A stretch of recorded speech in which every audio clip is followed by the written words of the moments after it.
मेरा शौहर एक नामर्द था। वो मेरी जायज़ ज़रूरियात भी पूरी नहीं करता था और ये बात मेरी बर्दाश्त से बाहर थी। मैं जब भी अपनी ख्वाहिश का इजहार करती, मेरे शौहर मुंह मोड़ लेते। आज भी मेरा मूड बना तो मियाँ साहब बाहर चले गए। उन्हें घर से निकले कुछ ही देर गुजरी थी कि मेरे कमरे का दरवाजा खुला। जैसे ही मैंने उधर देखा तो सामने मेरा देवर आबिद खड़ा था। मुझे रोता हुआ देखकर वो मेरे करीब आया और मुझे अपने साथ लगा लिया। मैंने उसे हमेशा अपनों की तरह ही समझा था, इसीलिए उसका साथ पाते ही मैं फूट फूट कर रोने लगी थी। वो मेरे बालों में हाथ फेरते हुए कहने लगा, भाभी आप भाई के लिए क्यों रोती हैं? भाई पता नहीं आपसे प्यार क्यों नहीं करते। अब मैं आबिद को क्या बताती कि शादी के 1 साल बाद भी मैं कैसे अधूरी जिंदगी गुजार रही थी और ये बात मुझे कितना तड़पा रही थी। आबिद ने गहरी नजरों से मुझे देखा और कहने लगा, चलें भाभी हम एक खेल खेलते हैं, इस तरह आपका दिल बहल जाएगा। मैंने अपने आंसू पोंछे और मुस्कुराकर आबिद से कहा, बताओ क्या खेलना है? आबिद ने कांधे पर पड़े मेरे दुपट्टे को अपने हाथों में लिया और मेरे दोनों हाथों को मजबूती से बांधने लगा।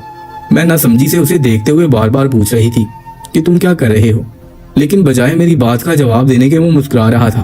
कहने लगा, थोड़ा सब्र तो रखा करें, आपको तो हर बात की जल्दी होती है। मैं खामोश होकर बैठ गई और फिर उसने मजबूती से मेरे हाथ बांध दिए और फिर दराज से टेप निकाल कर लाया और मेरे होंठों पर टेप लगा दी। अब तो मैं उससे बात भी नहीं कर सकती थी और ना ही अपने हाथों को इस्तेमाल कर सकती थी। और फिर उस रात खेल के नाम पर आबिद ने जो कुछ किया वो मेरी जान निकाल गया। मेरे हाथ और मुंह बांधकर उसने एक वीडियो मोबाइल में लगाकर मेरे आगे की, जिसे देखकर मैं शर्म से जमीन में गड़ गई। उस वीडियो में चलने वाला हर मंजर मुझे शर्म से पानी पानी कर रहा था। मेरा दिल चाह रहा था कि जमीन फटे और मैं उसमें समा जाऊं। मुझ में तो आबिद से नजर मिलाने की भी हिम्मत नहीं थी। जैसे जैसे वीडियो आगे बढ़ रही थी मुझे अपनी आंखों पर यकीन नहीं आ रहा था कि ये वीडियो आबिद ने मुझे दिखाई है, जिसे मैं अपना छोटा भाई समझती थी। वो कब इतना बड़ा हो गया मुझे पता ही नहीं चला। और वो वीडियो दिखाने के बाद वो मुझसे जिस बात का तकाजा कर रहा था उसे सुनकर मेरे रोंगटे खड़े हो गए थे। मैं उसकी भाभी थी, वो अपनी भाभी को इस नजर से कैसे देख सकता था? खैर मैं भी मजबूर थी। शौहर तो नामर्द था, मेरे काबिल था ही नहीं, इसीलिए अपनी ख्वाहिश को पूरा करने के लिए मैंने देवर की बात मान ली। लेकिन उस रात देवर ने, मेरा नाम सोनिया है, मेरी शादी हुई तो ससुराल में सिर्फ ससुर और एक देवर मौजूद था। सास का बहुत पहले इंतकाल हो गया था। घर में औरत की कमी को पूरा करने के लिए फिर खलील की शादी मुझसे कर दी गई। मेरे ससुर की बहुत सारी जमीनें और जायदाद थी, रुपए पैसे की कोई कमी नहीं थी। लेकिन शादी के वक्त उन्होंने एक बहुत बड़ा राज हमसे छुपाया था, जिसके खुलने पर मैंने अपनी किस्मत पर उठ उठ आंसू रोई थी। पता नहीं मेरे नसीब में क्या लिखा था कि मैं सारी जिंदगी खुशियों के लिए तरस कर रह गई थी। मेरे खालू खाला ने किसी बोझ की तरह मुझे अपने सर से उतार कर खलील के साथ रुखसत किया था और शादी की पहली रात ही मुझ पर एक ऐसा राज खुला था कि मेरे कदमों तले जमीन निकल गई थी। शादी की वो रात जो अरमानों भरी होती है और हर लड़की अपने शौहर के साथ खलवत के खूबसूरत लम्हात की ख्वाहिश करती है। उस रात मुझे पता चला था कि मेरा शौहर मेरी बुनियादी जरूरियात पूरी करने के काबिल ही नहीं है, वो एक नामर्द है। और ये बात उसने मुझे खुद अपने मुंह से बताई थी।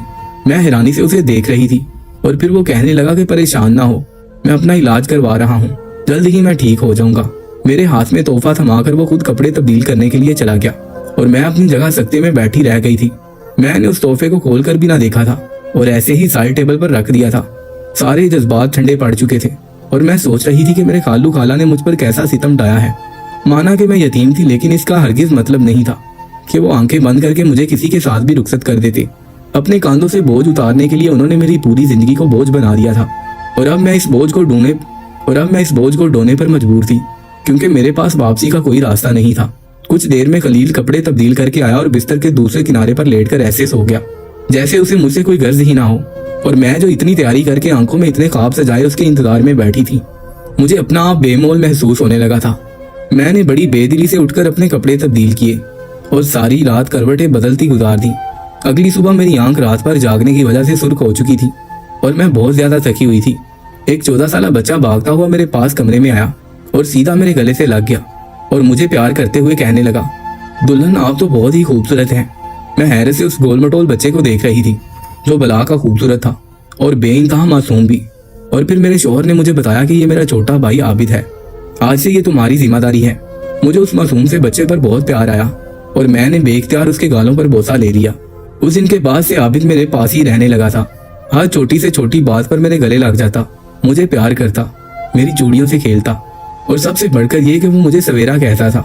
जैसे जैसे शादी को दिन गुजरने लगे मुझे इस कमी का एहसास बहुत ज्यादा होने लगा जो मेरी जिंदगी में थी। मैं शादीशुदा होकर भी अभी तक कंवारी थी और अपने शौहर की मोहब्बत के लिए तड़प रही थी।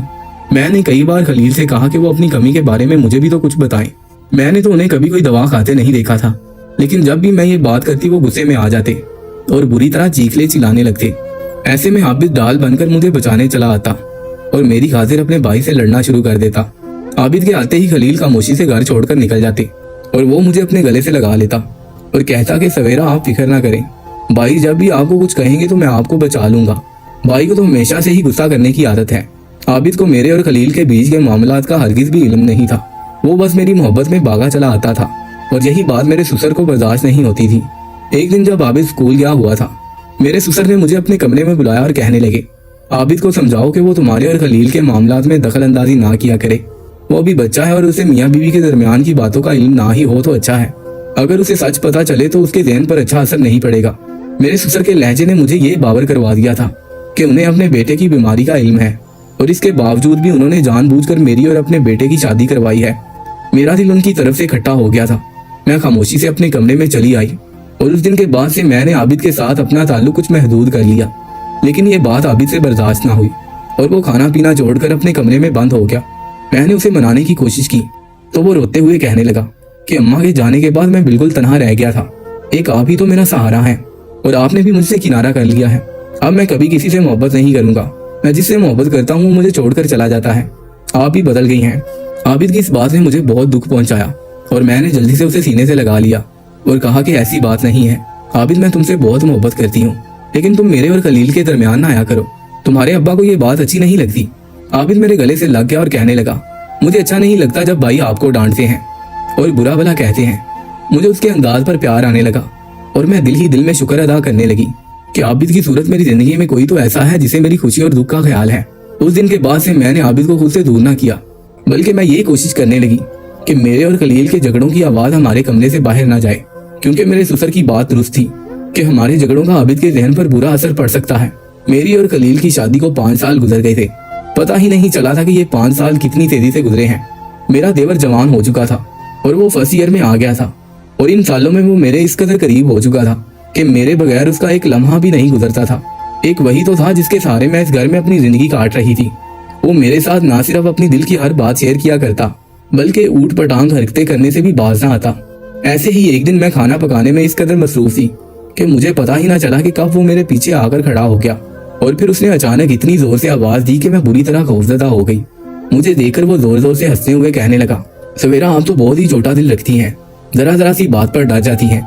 मैंने नाराजगी से एक हल्का सा थप्पड़ आबिद के सर पर लगाया और कहा कि तुम भी तो नहीं सुधरते हो, चलो जाओ अपने कमरे में, यूनिफॉर्म चेंज करो और फिर खाने के लिए आ जाओ। वो मेरे गाल खींचकर अपने कमरे की तरफ भागा और मैं हंस दी। मेरी तो कोई औलाद नहीं थी, लेकिन मेरा देवर ही मेरे लिए बच्चों की तरह था। वो जवान था लेकिन उसकी हरकतें बिल्कुल मासूम बच्चों की तरह थी। मैं ही उसकी भाभी थी और दोस्त भी, इसीलिए वो अक्सर मेरे साथ बहुत अजीबोगरीब शरारतें किया करता था। गुजरे 5 सालों में मैंने एक माँ की तरह उसकी परवरिश की थी, क्योंकि उसकी अपनी माँ तो बहुत पहले ही इंतकाल कर गई थी। इसलिए वो मुझसे बहुत ज्यादा मानूस होता चला गया था और बिला झिझक मेरे करीब आ जाया करता था। कभी कभी तो वो मेरे गले भी लग जाता और मुझे इस बात में कोई आर महसूस न होती। उसके जाते ही मैंने जल्दी से टेबल सेट की और जैसे ही वो टेबल पर आया तो अपनी मनपसंद बिरयानी देखकर खुशी से खिल उठा। कहने लगा, सवेरा मुझे खुद खिलाएं। मैं अक्सर ही उसकी पसंद के खाने पकाया करती थी, क्योंकि अपने शौहर खलील की पसंद और नापसंद से तो मैं वाकिफ ही नहीं थी। वो मुझसे ऐसे कतराते थे जैसे कोई गैर मर्द हो। मेरे हाथ से खाना खाने वाली बात पर मैंने गुस्से से आबिद को देखा और कहा, तुम कब बड़े होगे? अब क्या मैं तुम्हें छोटे बच्चों की तरह अपने हाथों से नवाले खिलाऊं? मेरी बात पर उसने हंसते हुए हाँ में सर हिलाया तो मैंने भी मुस्कुराते हुए उसे अपने हाथों से छोटे छोटे नवाले बनाकर खिला दिए। मेरी जिंदगी में आबिद के अलावा और था ही कौन? मेरा शौहर तो सारा सारा दिन न जाने कहाँ गायब रहता था। रात का ही घर लौटता तो फिर भी मुझे वक्त ना देता था। ऐसे में आबिद ही मेरी जीने की वाहिद वजह थी। उसकी मोहब्बत ने ही मेरे दिल से औलाद की ख्वाहिश मिटाई थी। घर में आबिद के अलावा मेरे ससुर भी थे, लेकिन वो सारा वक्त अपने कमरे में ही गुजारते थे। मैं आबिद को खाना खिलाते हुए सोच रही थी कि शायद मैं सारी जिंदगी बेऔलाद ही रहूंगी। अगर देवर की सूरत में मुझे आबिद का साथ ना मिला होता तो शायद मैं मरीज बन जाती।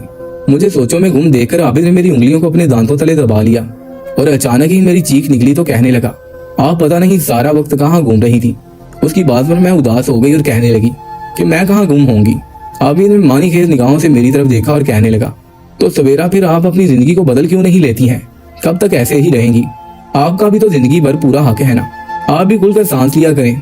उसे अचानक ही मेरे हाथों को पकड़ा और मेरी आंखों में देखकर ऐसी बातें करने लगा कि मैं घबरा गई और मैंने फौरन उसे डांट कर कहा, तुम दिखने में ना समझ हो, लेकिन बातें तो ऐसे करते हो जैसे बहुत बड़े हो गए हो। मेरी बात पर वो खुलकर हंसा और कहने लगा कि आप पता नहीं क्यों मुझे बच्चा ही समझती हैं। अब मैं बच्चा नहीं रहा हूँ, बल्कि बड़ा हो गया हूँ। मैंने उसकी बातों को नजरअंदाज करते जल्दी जल्दी उसे खाना खिलाया और फिर आराम करने के लिए अपने कमरे में चली आई। लेकिन थोड़ी ही देर में वो भी मेरे पीछे पीछे आ गया। बिस्तर पर मेरे साथ ही लेटकर बातें करने लगा। पहले भी वो मेरे साथ बिस्तर पर लेट जाया करता था, लेकिन आज इस तरह की बातें उसने की थी। इसके बाद उसका मेरे बराबर में यूं लेटना मुझे कुछ अजीब लग रहा था। मैंने अपना दुपट्टा दुरुस्त किया और फिर थोड़ा सा संभल कर बैठ गई। वो काफी देर तक मुझसे बातें करता रहा। खलील के रवैये के बारे में भी उसने काफी सवाल किए, लेकिन मैं बस मुस्कुराकर उसकी बात टाल गई। मैं नहीं चाहती थी कि मेरी वजह से दो भाइयों के दरमियान कोई दरार आए और वो अपने ही भाई से नफरत करने लगे। कुछ घंटे मेरे साथ गुजार कर वो वापस गया तो मैं सोचने लगी कि शायद वाकई ही आबिद बड़ा हो रहा है और मुझे ही थोड़ा ख्याल रखना चाहिए। लेकिन दूसरे ही लम्हे मैंने अपनी सोच की नफी की। वो मेरे हाथों में पलने वाला बच्चा था। मैं उसको लेकर कैसे कोई गलत बात सोच सकती थी। मैंने एक माँ की तरह उसे परवान चढ़ाया था। अलबत्ता मेरे ससुर दबे दबे लफ्जों में मुझे यही बावर करवाते थे कि मुझे आबिद को अपने से दूर रखना चाहिए ताकि वो मेरे मामलात में ज्यादा दखल ना दे। लेकिन मैं आबिद को जितना खुद से दूर करती उतना वो मेरे करीब आ जाता और मैं चाहकर भी उसे अपने आप से अलग ना कर पाती। और फिर एक रात जब मेरा और खलील का झगड़ा कुछ ज्यादा ही बढ़ गया तो खलील घर से निकल गया और आबिद मेरे कमरे में चला आया। शायद आज मैं अपने गुस्से पर काबू ना पा सकी थी और इसीलिए हमारी आवाजें कमरे से बाहर गई थी और आबिद के कानों में पड़ गई थी। आबिद को देखकर मैंने अपने गुस्से पर काबू पा लिया था और उसके कांधे पर सर रखकर अपने आंसू बहाकर अपना दिल भी हल्का कर लिया। लेकिन फिर आबिद ने मेरे साथ खेलने की फरमाइश की तो मैंने इनकार ना किया। मैं भी चाहती थी कि उसका ध्यान बढ़ जाए और वो मेरे और अपने भाई के झगड़े को भूल जाए। इसीलिए मैं उसकी बातों में आ गई और जैसे जैसे वो कहता गया मैंने वैसा ही किया। उसने मेरे दोनों हाथ भी बांध दिए और मुंह पर भी टेप चिपका दिया। वो पहले भी मेरे साथ कई दफा इस तरह के खेल खेल चुका था, इसीलिए मैंने उसकी बात को ज्यादा महसूस ना किया था। लेकिन फिर जैसे ही उसने अपना मोबाइल फोन निकालकर एक वीडियो चलाकर मेरे आगे रखी तो मेरे ओसान खता हो गए और मुझे ऐसा लगा कि मैं उसके आगे शर्म से जमीन में गड़ जाऊंगी। उस वीडियो को खत्म होने तक मैं पूरी तरह शर्म से पानी पानी हो चुकी थी और बड़ी मुश्किल से ये मैंने नजर उठाकर आबिद की तरफ देखा था जो मेरे ही चेहरे को देख रहा था। मैं आबिद से पूछना चाहती थी कि ये सब क्या है, तुम्हें वीडियो कहाँ से मिली है। वो मेरी नजरों का मफहूम समझ गया था, इसलिए धीरे से मुस्कुराया और कहने लगा मैंने इसीलिए आपके हाथ बांधे थे कि कहीं आप मेरा मोबाइल फोन ही ना तोड़ दें। अब तो आपने पूरी वीडियो देख ली है और आप जानती हैं कि आगे आपको क्या करना है। इसके बाद उसने मुझसे ऐसा तकादा किया जिसे सुनकर मेरे रोंगटे खड़े हो गए। वो चाहता था कि मैं उसके भाई से तलाक ले लूं। उसने मेरे मुंह से टेप हटाई और कहने लगा कि आपके शोर शराबा करने से कुछ नहीं होगा, क्योंकि अब्बा भी ये बात अच्छी तरह जानते हैं और वो भी सच से वाकिफ हैं। आबिद की इस बात ने तो मेरे सर पर आसमान गिरा कर रख दिया था। मेरे साथ कितना बड़ा जुल्म किया गया था और मैं इतने सालों तक बेवकूफ बनी रही थी। इस वीडियो में खलील एक तवाइफ के साथ था और वो दोनों इस वीडियो में जैसी हरकतें कर रहे थे उन हरकतों से ये बात मेरे सामने पूरी तरह खुलकर आ गई थी कि मेरा शोहर न मर्द नहीं था, बल्कि उसने मुझसे ये झूठ कहा था। और इस वीडियो के इख्तिताम पर मेरे देवर आबिद ने मुझे बताया कि भाई ने आज तक झूठ का सहारा लिया क्योंकि वो एक तवाइफ से मोहब्बत करते हैं और अब्बा उसे अपने घर की बहू नहीं बनाना चाहते थे, इसलिए जबरदस्ती भाई की शादी आपसे करवा दी। लेकिन भाई को आप में कोई दिलचस्पी नहीं है और वो भाग भाग कर उसी औरत के कोठे पर जाते हैं। मैं हैरानों परेशान आबिद को देख रही थी जो मुझे इतनी कड़वी और तल्ख हकीकत बताने के बाद ये समझाने की कोशिश कर रहा था कि मुझे अपनी जिंदगी को आगे बढ़ाना चाहिए और वो मुझसे शादी करके मुझे खुशी देना चाहता था। मेरा कोई मेका नहीं था और मैं बहुत अरसे से खलील के झूठ में फंसी हुई थी और अब मैं भी इस झूठ से बाहर निकलना चाहती थी। इसीलिए खलील के आते ही मैंने अपने ससुर के सामने तलाक की बात रख दी। मेरे ससुर ने मुझे बहुत रोकना चाहा, लेकिन खलील ने मेरे तलाक मांगते ही फौरन मुझे 3 बोल कहकर आजाद कर दिया।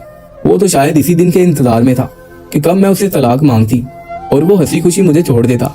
लेकिन मैं इस वजह से मजबूर थी कि मेरे आगे पीछे कोई नहीं था, मगर अब मैं मजीद इस धोखे की जिंदगी में नहीं रह सकती थी। मेरे और खलील के दरमियान कोई अज़दवाजी ताल्लुक ही नहीं था, इसलिए मुझ पर किसी किस्म की कोई इज्जत लागू नहीं होती थी। तलाक के लफ्ज सुनने के बाद मैंने रोते हुए अपना सामान समेटना चाहा तो आबिद ने जबरदस्ती मेरा हाथ पकड़कर रोक लिया और अब्बा से कहा कि वो मुझसे शादी करना चाहता है क्योंकि वो मुझसे मोहब्बत करता है। इतने सालों में आबिद के अब्बा भी मेरे किरदार और मेरी खूबियों से वाकिफ हो चुके थे और मुझे पसंद करने लगे थे, इसीलिए उन्होंने मेरा और आबिद का निकाह पढ़ा दिया।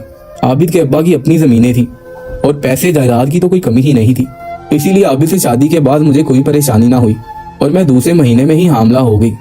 मैं जिसे अपना बच्चा समझती थी वो आज मेरा शोहर बन चुका था और मैं उसके बच्चे की माँ बनने वाली थी। कभी कभी मैं आबिद की तरफ देखती हूँ तो उसकी बेलौस मोहब्बत मुझे उसका गुलाम बनने पर मजबूर कर देती है। अगर आबिद मेरी जिंदगी में ना होता तो शायद मैं सारी जिंदगी खामोशी से गुजार देती। मेरे ससुर ने खलील को घर से निकाल दिया था क्योंकि उसने सभी को धोखे में रखा हुआ था। और शायद मेरे ख्याल में उसने कोई शादी भी रचा रखी थी।